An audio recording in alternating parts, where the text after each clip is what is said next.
Welcome back to Crime Story with Camila. Today we'll give you the chilling story of 2 true crime stories to keep you awake at night. Don't forget to like and hit the subscribe button for more videos. Every corner of the world hides secrets too dark to uncover in the light of day. Some crimes are so unsettling, they defy explanation, haunting the minds of those who hear their tales. Tonight, we journey into the heart of terror, unraveling 8 true crime stories that will keep you awake at night. These are not urban legends. These are not tales of fiction. They are real events that remind us of the darkness lurking just beyond the safety of our walls. In the quiet suburbs of Philadelphia, an ordinary man made an extraordinary discovery, one that would haunt the city and the world for decades. In a forgotten corner of the woods, a boy was found, discarded, left to die in a cardboard box. His identity unknown. His story, a tragic mystery. What was found inside the box and who the boy was would lead to one of the most haunting, unsolved mysteries in modern American crime history. The discovery would ignite a wave of questions that would remain unanswered for years. The discovery was made by a local man named Frederick, a young worker checking his muskrat traps in the woods near the intersection of Susquehanna Road. He had no way of knowing that what he was about to uncover would forever change his life and the lives of many others in the community. Inside the box was the lifeless body of a small boy, barely 4 years old. He was naked, his hair unevenly cut, his small body bruised and battered. Whoever had done this had taken great care to hide their crime, leaving the boy discarded, like refuse, in the woods. The authorities were called immediately. When investigators arrived, they were met with an unsettling sight. There were no immediate leads, no identification on the boy, no witnesses, no suspects. The police combed through the surrounding area, questioning nearby residents and searching for any evidence that might explain who the boy was and who could have done this to him. Despite all efforts, no one came forward to claim the boy. No one recognized his face. He had no name. He became known as the boy in a box, a nameless victim of a brutal crime that had no clear motive. As the days turned into weeks, and the weeks into months, the case would unravel in ways that no one could have predicted. But even as time moved on, the boy in the box remained a symbol of the countless unanswered questions that would haunt investigators and the public for years to come. The autopsy revealed heartbreaking details. The boy was estimated to be between 3 and 7 years old. His body showed signs of prolonged neglect, his ribs protruding, his stomach empty, and his body underweight for his age. Evidence of physical trauma was also clear. Bruises covered his torso and limbs, suggesting a history of abuse. One of the most unusual findings was the state of the boy's hair. It had been crudely cut, possibly post-mortem, and strands of hair were found clinging to his body, indicating the cut had been rushed and careless. His nails were trimmed neatly, a chilling contrast to the bruises and injuries he bore. The discovery triggered one of the most exhaustive investigations in Philadelphia's history. Flyers bearing the boy's face were distributed citywide, and his image was published in newspapers across the country. Detectives knocked on doors, visited orphanages, and scoured missing persons reports, hoping to match a name to the face of this forgotten child. Yet, despite the widespread media coverage, no one came forward to claim the boy. Not a single lead could connect him to a family, a home, or even a neighborhood. As the investigation continued, detectives began to explore darker possibilities. Could the boy have been the victim of a foster home? A child sold into illegal adoption? Or had he been abducted and discarded when his captor no longer found use for him? Theories emerged, but solid evidence remained elusive. As the investigation stalled, the lack of concrete leads gave rise to numerous theories, some plausible, others unsettling. Detectives, journalists, and amateur sleuths alike speculated on the boy's identity, his tragic death, and the circumstances that led him to a forgotten cardboard box in the woods. One of the earliest theories centered on a foster home located less than 2 miles from where the boy was found. Neighbors reported unusual activity at the home, and some believed the boy might have been a victim of neglect or abuse at the hands of the foster family. Just 2 miles from the site where the boy was discovered lay a foster home that quickly became the focus of intense scrutiny. Neighbors spoke of strange behavior from the family who lived there, a reclusive couple who rarely interacted with the community and had a revolving door of foster children under their care. The foster home had long been the subject of rumors. Neighbors whispered about unexplained cries in the night and children who came and went without notice. When the boy's body was discovered, suspicion naturally gravitated toward this house. Detectives wasted no time investigating the foster home. They interviewed the foster parents and combed through their records, looking for any indication that the boy might have been in their care. The family denied any connection to the boy, insisting they had no knowledge of his identity or how he ended up in the woods. Despite their denials, investigators found inconsistencies in the foster parents' accounts. Items found on the property matched descriptions of objects recovered at the crime scene. Still, nothing definitively tied the boy to the family. Testimonies from former foster children painted a disturbing picture of life in the home. Many described an atmosphere of fear and control, where silence was enforced and discipline was severe. Some even hinted at unexplained disappearances of children. Despite the suspicions, the investigation hit a wall. No physical evidence conclusively linked the foster home to the boy, and without witnesses or confessions, the case against them remained circumstantial at best. The foster home theory was never fully proven or disproven. It remains one of the most compelling possibilities, shrouded in secrecy and unanswered questions. If the boy had lived under their roof, his story, and theirs, might never be told. Another theory suggested that the boy had been a victim of a violent family cover-up. Some believed he may have been the illegitimate child of a young woman in the household, a source of shame and abuse that ultimately led to his death. The act of cutting his hair, wrapping him in a blanket, and leaving him in a box suggested an attempt to obscure his identity and hide the family's involvement. Despite its plausibility, no evidence emerged to substantiate this theory.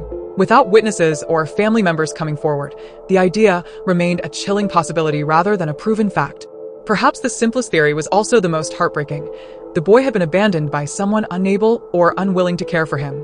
With no resources and likely a history of neglect, he might have been left to die, discarded like a possession no longer wanted.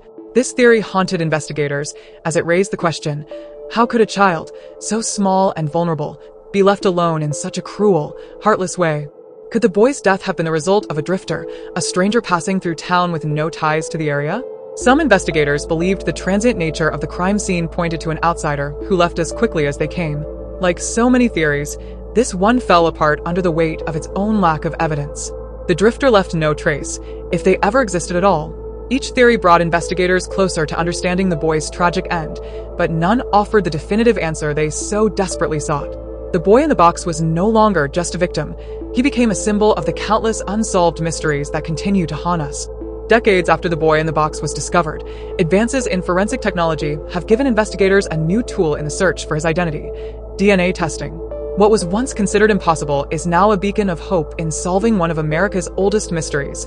In the 21st century, genetic genealogy has revolutionized cold case investigations. By extracting DNA from the boy's remains, scientists have been able to construct a partial genetic profile. This profile serves as a key to unlock potential familial connections. In 1998, the boy's body was exhumed for the first time to collect DNA samples. However, the process was not without its challenges. The degradation of genetic material over decades made extracting viable samples a painstaking task. In 2019, the boy's remains were re-exhumed to take advantage of next-generation sequencing techniques.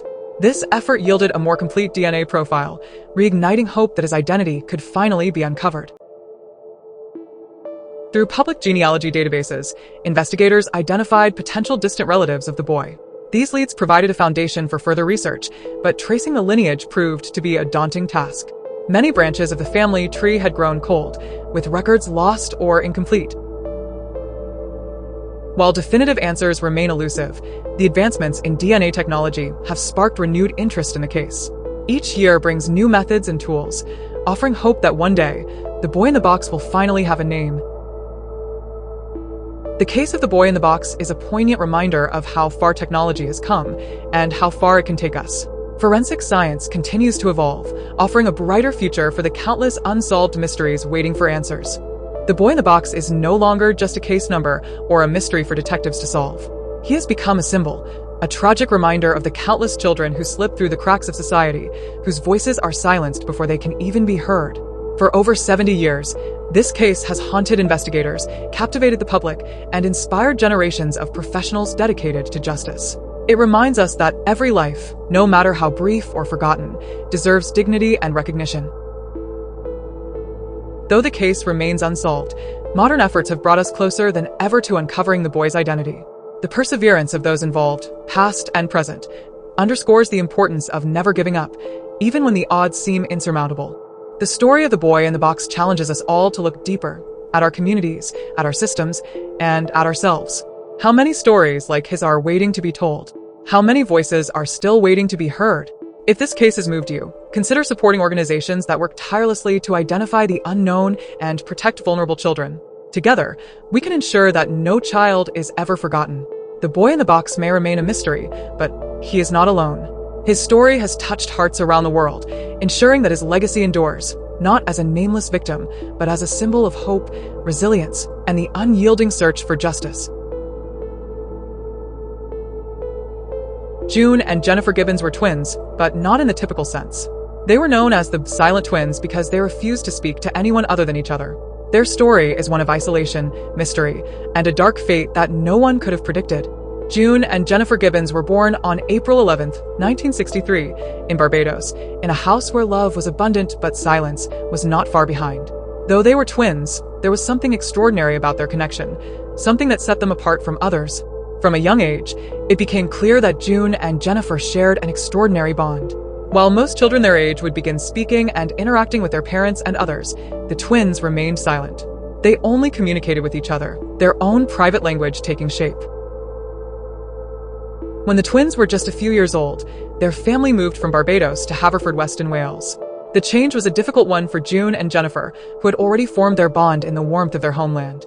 Now, in a colder, unfamiliar place, their isolation deepened. At school, the twins' silence became more pronounced. They refused to speak to anyone, not even their teachers. The other children, confused and curious, tried to engage with them, but June and Jennifer remained detached, locked in their own world. The isolation wasn't just social, it was emotional. As the twins grew older, they began to develop their own language. It was a language that no one else could understand, a secret code shared only between the two of them. This language became the key to their connection, allowing them to exist entirely in their private world. While the twins created their own world, their families struggled to reach them. Their parents, especially, were concerned. They didn't know how to help their daughters, who refused to engage with anyone outside their silent bond. What began as a curious behavior soon became a source of deep worry. By the time June and Jennifer reached their teenage years, their isolation had only deepened. The world outside had become a hostile, confusing place for them. They no longer just refused to speak, they stopped acknowledging anyone but each other. The walls between them and everyone else grew thicker. The early years of June and Jennifer Gibbons were marked by an unbreakable bond, a silent connection that shielded them from the outside world. But as the years passed, it became clear that their silence was more than just a curiosity. It was the beginning of a tragic journey into isolation, one that no one could have foreseen. By the time June and Jennifer Gibbons reached their teenage years, their silence had evolved into something much deeper than just a form of communication. It was a shield, a barrier between them and the world, and it was growing stronger with each passing day.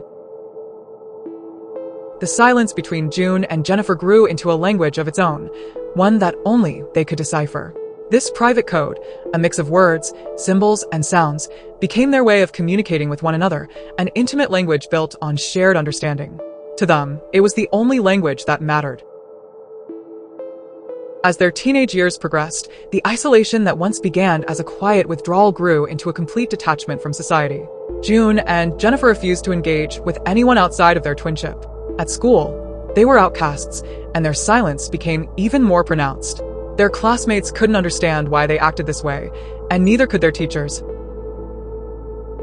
Despite their closeness, there were moments when June and Jennifer seemed to yearn for an escape, not from each other, but from the suffocating world that surrounded them. The more they withdrew into their silence, the harder it became for them to function in society. The line between isolation and madness blurred, and the pressure mounted. As their world grew darker, so did their thoughts. The pressure to conform to society's expectations grew unbearable, and the twins, who had always been silent, began to express their deepest, most troubling feelings, thoughts of violence, destruction, and ultimately, death. In an attempt to understand their behavior, June and Jennifer were eventually hospitalized. It was there, in the cold, clinical environment, that their world of silence and isolation would be tested in ways that would change them forever. June and Jennifer's silent world would continue to dominate their lives, even after their hospitalization. Despite attempts to break through the barrier they had created, their bond remained unshakable.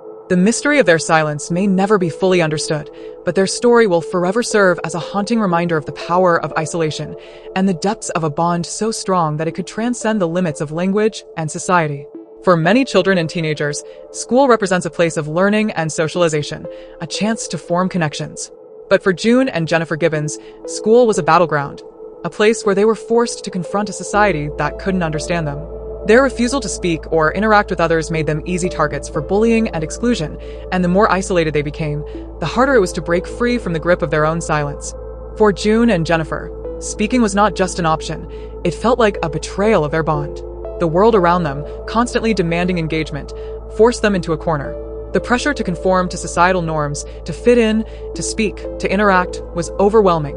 But for them, it wasn't as simple as just talking. At home, the isolation continued to grow. Margaret and Aubrey Gibbons, though loving parents, struggled to understand the depth of their daughter's silence. They tried everything: therapy, counseling, and even attempts at forced socialization, but nothing seemed to work. Their world had become an impenetrable fortress, and no matter how hard they tried to break through, they were always kept at a distance. The world outside their family home seemed intent on rejecting them. Children at school mocked them for their silence. They called them weird, strange, different. The more they resisted speaking, the more society seemed to alienate them. Each stare, each whispered word, became a sharp reminder of just how far apart they were from the world around them. From a peer, classmate, they never talked to anyone. I remember trying to talk to them once, but they didn't respond. It was like they were in their own little bubble.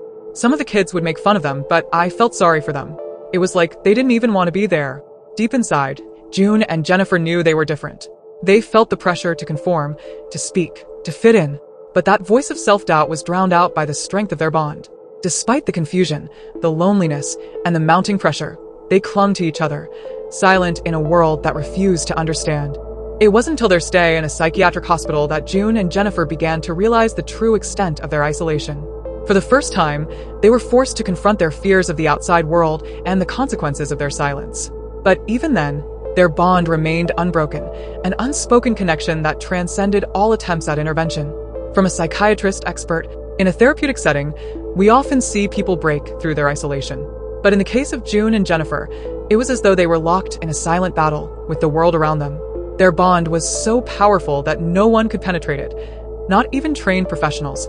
For June and Jennifer Gibbons, the struggle with society would never fully end. Despite years of therapy, intervention, and efforts from their family to break the silence, their bond remained the one constant in their lives. It was a bond that, in the end, would define them and ultimately lead to a tragic conclusion. The year was 1981, and after years of growing isolation and troubled behavior, June and Jennifer Gibbons were admitted to a psychiatric hospital. It was here, in this cold, clinical setting, that their parents and the medical professionals hoped they might finally be able to break through the walls that had kept the twins in their silent world. The hospital represented a new chapter, a place where they would receive intense care and, they hoped, find a way out of their self-imposed prison of silence. But for June and Jennifer, the outside world was even more alien and intimidating than before. The sterile environment only seemed to deepen their withdrawal. From a psychiatrist expert, the twins were brought in for observation, as it was clear that their behavior was beyond what we would consider normal. It wasn't just that they were silent. It was that their silence was accompanied by an intense bond that prevented them from engaging with the outside world. The hospital, rather than offering the relief their parents had hoped for, became another form of confinement.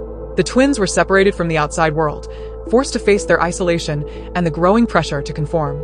But their bond, unshakable as ever, meant that they continued to live in a world apart from everyone else, even in the midst of medical intervention. Although they were together in the same room, the emotional toll of being isolated from their familiar world, each other's world, was becoming apparent. Jennifer, once calm, began to show signs of anxiety. She paced, restless, unable to reconcile the chaos of the hospital with her need for stability in her twinship. June, usually the more reserved of the two, began to show her own signs of distress as their bond became strained by the pressures of external influence. From Margaret Gibbons' mother, the longer they were in that hospital, the more I felt like I was losing them. It wasn't helping. It wasn't fixing anything. It was like they were trapped in a place that only made them worse. Gradually, there were small shifts. June and Jennifer began to communicate, though not in the way anyone expected. They wrote notes, exchanged glances, and even gestured to one another in a form of silent understanding. This silent dialogue suggested a change was on the horizon, one that might reveal a deeper truth about their bond. From a nurse expert, in the hospital, we saw some breakthroughs. They would write down what they needed, things like food or medication, but there was still this barrier. It was like they didn't trust anyone else. They only trusted each other. It was in the hospital that June and Jennifer reached their darkest and most fateful turning point. During one of their therapy sessions, they made a chilling agreement. One of them would have to die for the other to be free. This pact, though unspoken, was a tragic reflection of the emotional and psychological burden they had borne for years. From a mental health professional expert, this agreement, this sense of sacrifice, is something we see in extreme cases of dependency. It's almost as if the bond between them had become so all-consuming that they could not fathom living apart. The idea that one might need to die for the other to be free is not just troubling, it's tragic.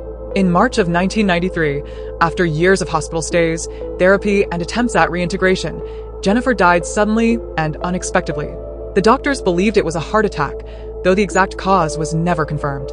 June, left without her twin, was never the same. From a psychiatrist expert, when Jennifer passed away, June was profoundly affected. The bond they had shared was so intense that her twin's death seemed to sever something within her, a piece of her identity that could never be reclaimed. June would eventually leave the psychiatric hospital after Jennifer's death, but the world outside remained just as distant as it had always been. She continued to live a quiet life, never fully recovering from the loss of her twin. The turning point, the hospital stay, the pact, and Jennifer's death, marked the end of an era for the Gibbons sisters. But it was also the end of June's silence. Amidst the isolation of the psychiatric hospital, where the twins had lived for over a decade, a darker secret began to take shape, one that would forever change their fates. It was here, in this sterile place meant for healing, that the sisters made an unspoken pact, a chilling agreement that one of them would have to die in order for the other to be free. Over time, the pressure of being separated from their shared world intensified. June and Jennifer, whose bond had always been their only source of comfort, began to feel the weight of their isolation more acutely. The hospital's attempts to break their silence were futile, and the unspoken pact between them began to solidify in their minds. The pact, a promise made in the deepest recesses of their minds, was simple yet devastating. One twin would have to die in order for the other to find freedom from their shared silence. Jennifer, the more rebellious of the two, wrote it down, and June, ever the loyal twin, accepted the agreement, knowing it would be the only way to break free of their years of emotional and psychological confinement. From psychiatrist expert. For many people, the bond between twins is incredibly strong. But in the case of June and Jennifer, it became an all-consuming force. Their silence wasn't just a form of communication, it was a reflection of their mutual dependency. The pact they made was a desperate and tragic attempt to regain control over their world, one that was increasingly slipping away from them. This unspoken agreement between the twins was not only a desperate attempt at gaining freedom, but also a symbolic release from the psychological burden they had carried for so long. It was their way of claiming agency in a life that had always been dictated by the isolation of their twinship. But the pact wasn't a simple choice. It weighed heavily on both June and Jennifer, pressing down on their already fragile minds. They were not merely choosing between life and death, they were choosing the very nature of their existence. And as they moved through the sterile corridors of the hospital, it became clear that something was about to give way. In March of 1993, Jennifer Gibbons, the more vocal and volatile of the twins, died unexpectedly. Doctors later concluded that she had suffered a heart attack, though the exact cause remained a mystery. Her death, sudden and shocking, marked the fulfillment of the pact that had been formed years earlier in the dark recesses of their shared mind. June's reaction to Jennifer's death was chilling in its quietness. For years, the twins had lived in each other's shadows, their identities so intertwined that Jennifer's passing felt like the death of half of June's own soul. The silence, which had once been shared, was now her only companion. After Jennifer's death, June would eventually leave the psychiatric hospital, but her journey was far from over. The pact they had made, and the death that followed, haunted her for the rest of her life. The bond between the twins could not be severed so easily, and for June, there was no freedom from the past, only the burden of the silence they had once shared. The pact between June and Jennifer Gibbons is a story of isolation, psychological dependency, and ultimately, tragedy. The bond they shared was so intense that it led them to make a choice that no one could have predicted, a choice that would haunt June for the rest of her life. But in the end, the story of the Gibbons twins is a reminder of the powerful forces that shape the lives of those who are bound by unbreakable ties. June Gibbons left the psychiatric hospital after the death of her twin sister, Jennifer, but the freedom she once yearned for felt like a hollow victory. The bond that had defined her existence for so long was broken in the most tragic of ways, and what was left was a woman without a past, struggling to reconcile a lifetime of silence and isolation. For years, June and Jennifer had lived in a world of their own making, an almost impenetrable silence that kept them hidden from the outside world. But now, June found herself alone in a world that she had never fully known. She had never learned how to communicate in the normal ways, and the absence of Jennifer was an unbearable emptiness that no amount of therapy could fill. June's silence remained long after Jennifer's death. For many years, she didn't speak to anyone, not out of defiance, but because the language of her twin had been the only one she knew. Without Jennifer, June was left unable to express herself in any meaningful way, and the world around her remained a confusing, overwhelming place. In therapy, June slowly began the long process of trying to piece together the fragments of a life that had been overshadowed by her twin. But each step forward felt like a betrayal of the past, and the loss of Jennifer remained a constant shadow in every attempt to heal. As she navigated life alone, June longed for the simple things others took for granted: the ability to converse, to make friends, to share in experiences. She attempted to join in the rhythms of a world she had always been disconnected from, but every interaction felt awkward and incomplete, as if she were still standing on the periphery of life. Despite the passing years, June's mind remained tethered to the pact she had made with Jennifer. It was an unspoken, tragic agreement, one that still haunted her. She couldn't escape the weight of that decision, nor the consequences that had followed. The silence, which had once been shared between them, was now her prison. In the later years of her life, June found a form of peace, though it was never the closure she might have hoped for. The silence that had once defined her life and relationship with Jennifer was now something she had to live with, accepting it as a part of her existence. But the loss of Jennifer, her twin, her other half, would never leave her. The legacy of the Gibbons twins remains a tragic reminder of the depths of mental illness, isolation, and the bonds that can be both a source of strength and a trap. June Gibbons lived out the rest of her life in the shadow of the pact she had made, never fully free from the past she and Jennifer had created together.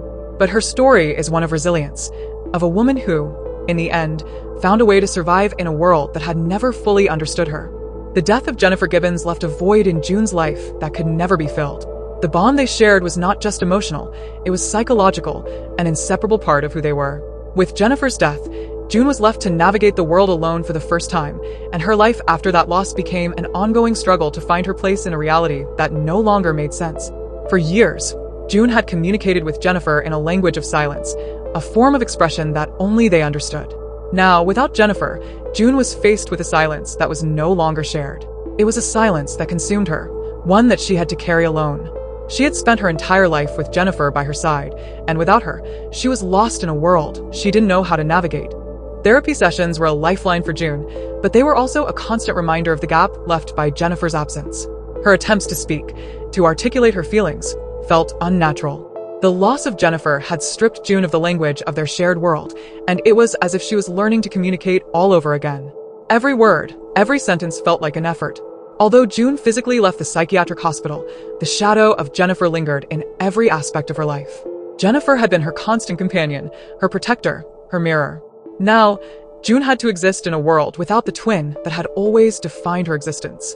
Even in moments of peace, June couldn't escape the feeling of being incomplete, half of a whole that had been torn away.